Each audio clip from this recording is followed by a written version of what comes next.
우리는 모두 생명을 아끼고 사랑합니다. 그렇지만 아끼고 사랑한다고 하면서 다른 생명을 해쳐서 스스로 자기 생명을 좀 이어가려고 하는 그런 경우들이 많이 있습니다. 이런 것들이 대체적으로 우리가 생명을 아끼고 건강하고 장수하기를 원하지만 그렇게 되지 못하는 인연입니다. 옛날 양무제는 불심천자였습니다. 정말로 불교를 위해서 크게 역할을 많이 하신 분이었죠. 스님들의 출가를 많이 권장하고 절을 많이 짓고 불상을 모시고 경전을 인쇄하고 그런 일들을 참 많이 하셨던 분입니다. 그리고 불교를 위한 정책을 많이 쓰시고 또한 전국에 방생지를 만들어 가지고 방생을 많이 권하셨고 또한 선행을 많이 할 수 있도록 삼기오계를 지키도록 하고 가지가지 불사를 많이 지으셨던 분입니다. 이분이 어느 날 나라에 중요한 일이 있어서 국사이신 합두대사라고 하는 분을 모셔오라고 시자를 보냈습니다.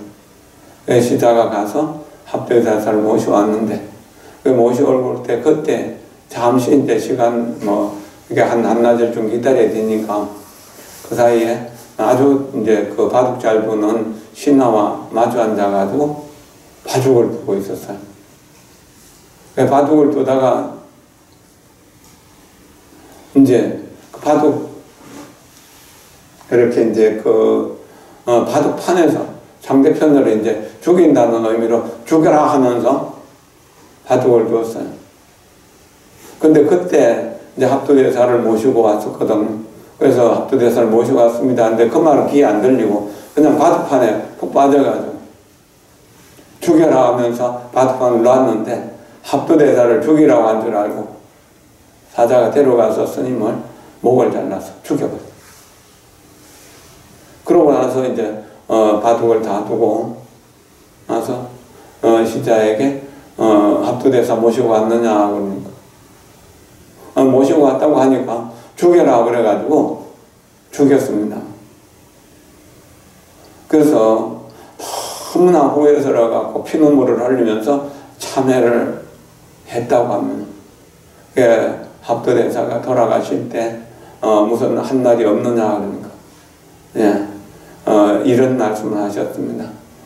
옛날에 합두대사가 수행을 열심히 하고 있을 때 여름에 마당에 풀이 많이 나서 풀을 뽑는 중에 이렇게 잘못해갖고 지렁이 한 마리를 죽인 일이 있었는데 그 인연으로 지렁이가 점점 이제 진화해가지고 오늘 국왕이 되었고 자기는 그때 지렁이를 죽였던 그 인연으로 왕에게 이유 없이 죽임을 당하게 된다고 하는 말씀을 하셨다고 그래요.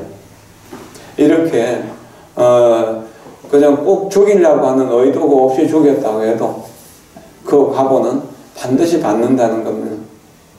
우리가 늘 건강하게 살기를 원하고 행복하게 살기를 원하고 자유롭게 살기를 원하지만 그것이 안 되는 경우 병치레를 자주 하게 되고 또한 여러 가지 문제를 낳게 되는 그 원인은 내가 과거 전생에 알게 모르게 살생했던 인연들입니다. 그리고 남을 못 살게 했던 인연들, 남을 공연히 시기하고 질투하고 그랬던 인연들로 인해 가지고 내 앞길이 계속 막힌다는 겁니다. 그럼 오늘 방생을 하고 남을 돕고 또 우리가 정결하게 살고 진실하게 바른 말만 하면서 살고 또한 우리가 지혜롭게 살아간다면은 우리는 이게 오늘 내가 그렇게 사는 것이 과거의 습관에서 약간 거슬리는 것 같은 느낌이 있었는데 그래서 다른 하고 싶은 일들을 못하고 계율을 지키고 삼부에 기명하면서 사는 그런 삶은 고행이라고 이렇게 느껴지는데 이렇게 고행을 하면서 선행을 하게 되면 오늘 내가 했던 선행이 내일, 모레, 미래에 내 삶에 보배로운 인연을 만들어준다. 내가 어려운 일을 당하게 되면 누군가가 와서 도와주게 된다. 내가 많은 사람들을 도와주면서 살았기 때문에 어려운 일을 덜 당하게 되겠지만 혹 당하게 된다 하더라도 살려준다는 겁니다. 그리고 합두대사처럼 이렇게 이유 없이 죽음을 당한다 하더라도 과거 전생의 그 숙생의 인연을 숙명통을 통해서 알기 때문에 거기에 대해서 원한을 갖지 않는다. 원한을 갖지 않기 때문에 다음에 다시 이제 인과가 반복되는 일은 없어진다는 겁니다. 요즘은 뭐 그런 일들이 좀 드문데 옛날에는 이제 집안에 아이가 나면은 아이의 사주를 보거나 관상을 보거나 그렇게 해서 신인들을 보게 했던 일이 있죠. 부처님도 그렇잖아요. 부처님 타고 났을 때 아자타라고 하는 그 아시타라고 하는 선인이 와서 관상을 보면서 처음에 너무 기뻐서 웃다가 나중에 슬퍼서 울더라는 거죠. 왜 우느냐라고 물으니까 이분은 분명 나중에 거룩한 부처님이 되실 분인데 내가 너무 늙어서 이분이 부처님이 되어가지고 선문할 때까지 살아있을 수 없어서 슬퍼서 우는 것이라고 그렇게 말씀하셨잖아요. 그 사람에게는 그러한 기상이라고 하는 것입니다. 얼굴을 빛을 보면 그 사람이 미래에 행복할 것인가 현재 행복한 것인가 알고 과거에 선하게 살았는가 악하게 살았는가를 알게 되는 거잖아요. 그래서 아이들이 태어나면은 보통 아이들의 관상을 보고 이 아이가 단명할 운이다 혹은 이 아이가 여러 가지 병고를 치를 운이다 라고 하면은 아이를 위해서 크게 방생하거나 혹은 또는 존경하는 스님이나 덕 있는 분에게 대부나 대모를 정해주는 경우들이 있습니다. 이게 그렇게 된 사람들을 절에다 팔았다 해갖고 판순이 판돌이 뭐 이런 식으로 해서 판자 이름을 넣어가지고 이름을 많이 지었다 그래요. 이렇게 함으로 인해서 그 서성의 덕화, 서성의 복으로 해서 아이의 복의 운명을 열어주고 생명을 이어주는 그런 인연이 있었다는 겁니다. 옛날에 어떤 집에 부잣집에 아이가 태어났는데 아이를 관상을 보니까 이 아이는 7살만 되면은 죽을 운명이다라는 거예요. 그래서 이 아이가 한 5살쯤 됐을 때 절에다 보내가지고 뭐 평소에 이제 이게 시주도 많이 하고 스님을 잘 모셨으니까 그 집에 자주 오가고 했으니까 아이도 절에 가서 있는 걸 어색하지 않고 뭐 그렇게 지냈던 겁니다. 그래서 절에서 한 2, 3년간 5살, 6살, 7살 되도록 이렇게 살면서 스님한테 글도 배우고 심부름도 하고 정기 예불도 하고 또 법문도 듣고 그렇게 살았던 거죠. 그렇게 살다가 이렇게 스님이 보니까 이 아이가 일주일만 있으면 죽을 운이라는 건데 7살이 됐는데 일주일 후에 죽을 알고 그래서 절에서 죽게 할 수는 없지. 그래도 엄마라도 보고 엄마 품에서 엄마가 해주는 밥도 먹고 그래서 집에서 죽으면 좋겠다 싶어가지고 아이에게 네가 이제 오늘 엄마한테 내려가서 어른들에게 인사도 드리고 그래 이제 한 며칠간 놀다 오느라 한 열흘간 놀다 오느라 휴가를 준 겁니다. 그러니까 오랫동안 부모 떨어져 있다가 부모를 만나라니까 기분 좋잖아요. 그래서 이제 팔짝팔짝 뛰어 내려가는 겁니다. 그런데 그때 큰 장마가 지고 나서 이렇게 이제 그 날이 개인 날인데 이렇게 뛰어내려오다 보니까 산골짜기에서 내려오는 골짜기에 여기 이제 물이 콸콸콸콸 쏟아져 내려오는데 그 이제 그 큰 바위가 개울 가운데 있고 그 바위 위에 큰 나무 하나가 걸쳐 있는 썩은 나무 둥클이 그 나무 둥클에 많은 개미떼가 거기에 모여 있더라는 겁니다. 그냥 놔두면은 다 떠내려가서 죽게 된 겁니다. 그래서 절에서 한 1, 2년 살았던 그 인연으로 좋은 이제 그 마음이 생겼겠죠. 그래서 방생하는 것을 또 보기도 했고 듣기도 했고 그래서 이제 그 아이가 장난삼아 그냥 그 나뭇가지를 구해가지고 이렇게 이제 그 적은 나무 둥클에서 저기 안전한 곳까지 다리를 놔준 거예요. 그 다리를 놔주니까 개미들이 저를 줄을 타고 건너더라는 거죠.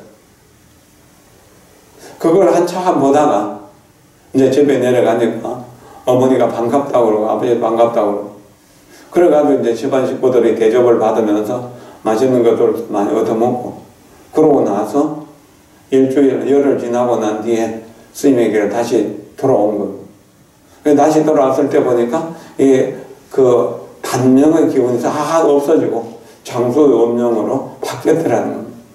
그래서 스님이 내가 갔다 오는 동안에 무슨 일이 있었냐, 아무 일도 없이 그냥 잘 갔다가 잘 놀다 왔습니다.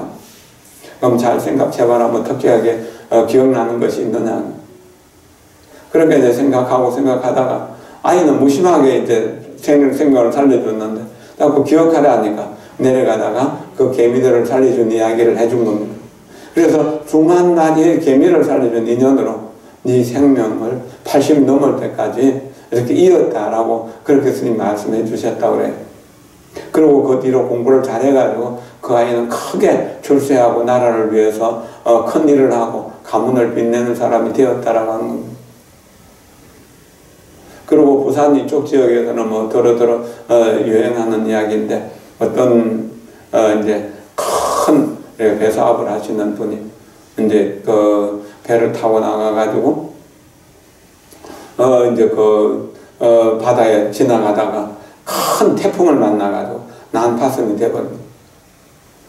이렇게 해가지고 그 배에 탄 사람이 다 죽는 판인데 그 사람은 이렇게 헤엄치다 보니까 어떤 큰 널판지가 자기 밑에 와서 더 받치더라는 거예요. 이거 뭔 일인가 싶어가지고 이제 정신없이 그 판자를 찾고 있었는데 그것이 헤엄을 쳐가지고 바닷가로 나오더라는 거예요. 나중에 살아났다는 거예요. 내려다 보니까 큰 거북이가 이렇게 이제 자기를 태워가지고 건너줬다는 겁니다. 그래서 살아났다는 이야기예요. 이 사람은 어머니가 평소에 방생을 많이 해서 그 방생했던 인연으로 특히나 거북이 방생을 많이 했던 인연으로 해서 그렇게 해가지고 그 아들이 죽을 판에 살아날 수 있었다는 겁니다. 우리가 행복하기 위해서 하는 여러 가지 일들 중에서 꼭 하지 말아야 될 것이 있습니다. 그것은 바로 사냥하는 거하고 낚시하는 겁니다. 직업으로라도 이렇게 이제 그 살생을 하는 것을 안 해야 되지만 이 취미로 낚시를 하거나 사냥을 하는 것은 정말로 나쁜 일입니다. 이렇게 하다 보면은 자기도 모르는 사이에 거기에 이제 취미가 들면은 그것을 계속 습관적으로 하잖아요. 그런데 고기가 낚시밥을 물고 끌려 올라올 때 나를 죽여줘서 고맙습니다 라고 하면서 죽는 고기가 있을까요? 그리고 총을 맞고 쓰러져서 죽는 노루나 토끼가 나를 죽여줘서 고맙습니다 하면서 죽는 고양이 그런 짐승이 있을까요? 그런 짐승 없겠죠. 원한을 품게 된다. 그냥 지금은 내가 힘이 없어서 너한테 죽지만 내가 나중에 너한테 보복을 할 것이다. 이런 인연은 쉽게 생각할 수 있는 거죠.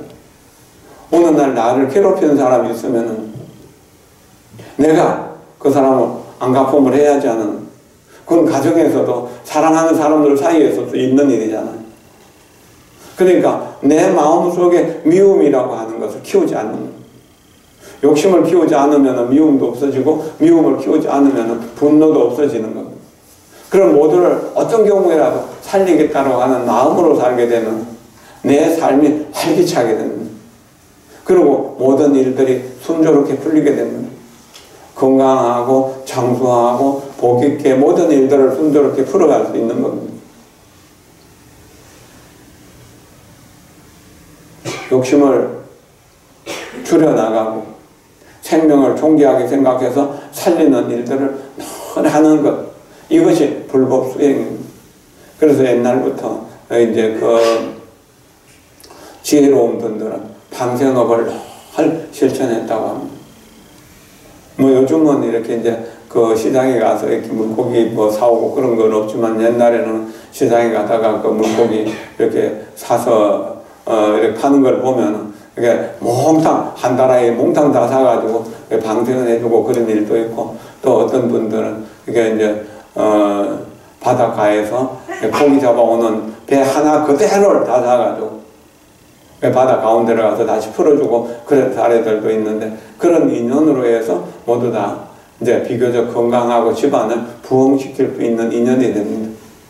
우리가 재작년부터 시작해가지고 방생을 한 달에 한 번씩 했었는데, 코로나 중에서도 또 심할 때는 못한 경우도 있었지만 대체적으로 했습니다. 너무 더울 때 하고 또 너무 추울 때는 방생을 해도 물고기들이 살기가 어렵다고 그렇게 해서 지난 여름에 한두 번 못했고, 또 금년 겨울에도 오늘 방생하기로 가르치게 되는데 날씨가 너무 추워서 이럴 때 방생을 하면 고기들이 많이 죽는다고 합니다. 그래서 오늘 방생을 못하고 다만 방생에 대한 인연만 말씀드립니다. 그리고 인과 이야기 중에서 방생으로 인해서 받게 되는 좋은 일들, 또 살생으로 인해서 받게 되는 나쁜 일들에 대한 이야기들이 정말로 많이 있습니다. 옛날에 여기서 독공양을 했던 방생 행복, 살생 불행이라는 책을 여기서 몇천 권을 독공양한 일도 있고 한데요. 우리가 방생하면 행복해지고 살생하면 불행해진다는 그런 이치를 생각하면서 생일날, 제삿날, 또는 학업을 시작할 때, 집안에 아이가 태어날 때, 그리고 이제 결혼할 때, 뭐 제삿날 이런 날들 있잖아요. 소위 말해서 좋은 날이라고 하는 이런 때는 특히나 방생을 좀 많이 하고 살생을 하지 말아야 됩니다.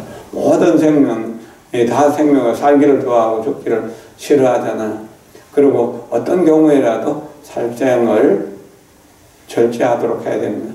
하루에 10,000번씩 남아미탑을 부르다 보면 살생할 마음이 없어지게 되고, 얼마 정도 하다 보면 이렇게 고기를 먹을 수 없는 사람들, 고기 냄새가 나서 못 먹게 되는 이런 것들을 여러분들도 체험하시는 분들이 있을 겁니다. 그러면은 그것은 굉장히 좋은 업이 되는 거죠. 맑은 업이 되고 건전한 업이 되고 그 업이 성화되어서 깨달음을 얻기가 아주 쉬워지고 불법을 수행할 수 있는 좋은 인연들이 성숙되어 간다는 겁니다. 이런 마음으로 방생을 늘 실천하도록 마음속에 사랑을 키워서 자비심보다 더 가치 있는 것은 없다고 생각하면서 그렇게 정진합시다. 고맙습니다. 감사합니다. 네.